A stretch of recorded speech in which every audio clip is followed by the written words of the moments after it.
What's going on, everybody? It's your man Matt on a Jape with Jape Cycling, here with another bike repair video.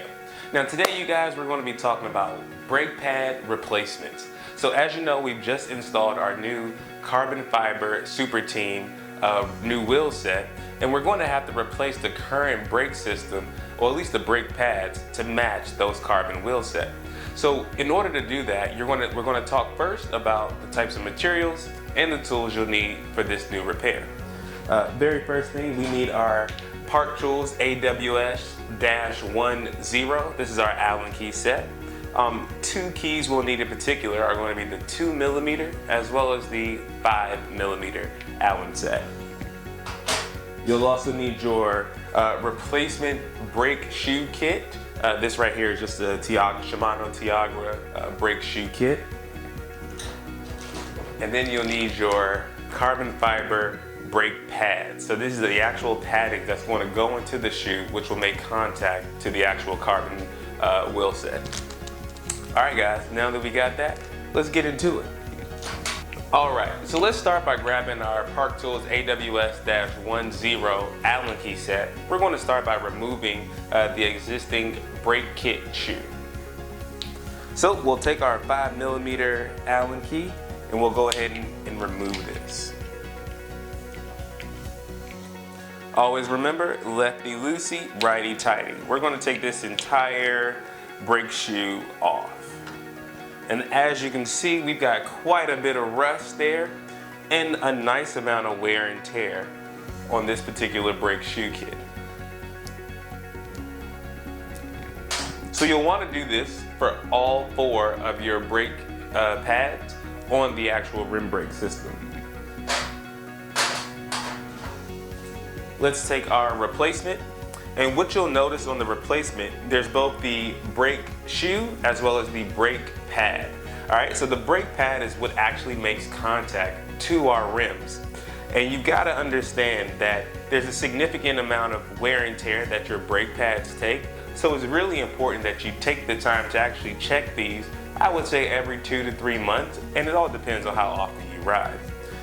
What you'll notice is behind the actual brake pad, there is a label. It's either going to say L or R, which identifies which side of the rim brake that this particular brake pad or this particular brake shoe goes on. But in order to remove that, we have 2 screws on the back. All right, so you'll notice there's one screw that actually connects the brake shoe into the actual rim brake, and there's another screw that actually holds your brake pad in place. Let's take our Park Tool Allen key set, and for this we'll need the 2mm Allen key. We'll go ahead and we'll start to release that first small screw, and again, lefty loosey. You want to be careful and make sure that you use the exact size of that particular screw. Some may differ depending on the manufacturer or the brand of that brake shoe that you're using. And then just like that, you should be able to slide the brake pad out so that they will definitely come apart. So now behind this particular brake pad, we see that it says Shimano and then it says forward R. So it gives us the direction in which we're to insert it back into the brake shoe. And it also gives us the letter R, which lets us know this should go on the right side of the actual rim brake. So since we took off the right rear brake pad and brake shoe, this is where we'll replace it. So let's go ahead and grab our carbon fiber brake pads. And again, you'll notice that they are labeled both forward L and then forward R, letting you know exactly which side of the rim brake, excuse me, this pad should actually go on.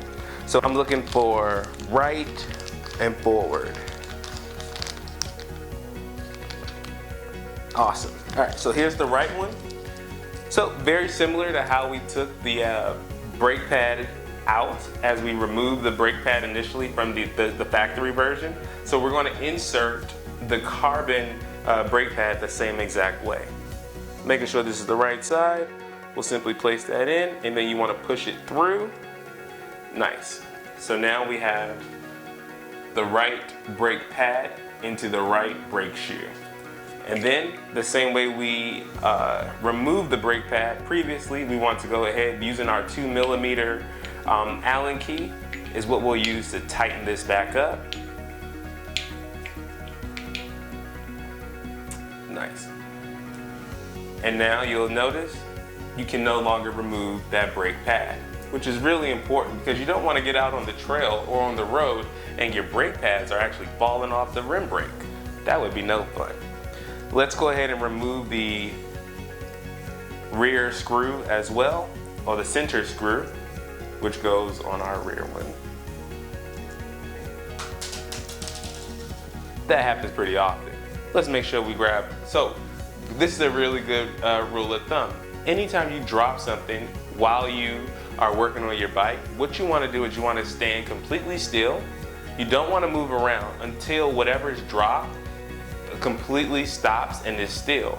That way you can listen to where it falls, look right at it, and then go get it. I'll be right back. All right, so now that we've got our washer and we've actually removed it from the actual brake shoe, let's go ahead and install it back into our rim brake. Making sure that the flange is at the bottom, we're going to place this on the inside of our shoe brake, of our rim brake. Insert our center screw. And again, we'll want to finger screw this on first, just to make sure that it's in properly. Keeping it lined up. You want to use your 5mm Allen key. And we'll begin to,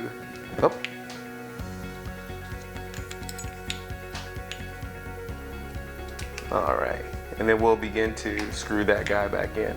All right, you guys, it is just that simple. So now that we've gone ahead and we've replaced the right rear brake pad and shoe on our Fuji Sportive, we're going to simply follow those same steps and do them for the other 3 brake pad and brake shoes. With that being said, one thing that you want to make sure that you continue to do is pay attention to those signs and those markings on your brake pads. The ones that have the left on it, or the L, you want to make sure that you place them on the left side of your bike, which is also the non-drive side. You got it. And the ones with the R on the right side, which is the drive side of your bike, which also has the chain ring and your bike chain on it, for those of you who may not know exactly which side is which. So keep that in mind on your install for your new rim brake system.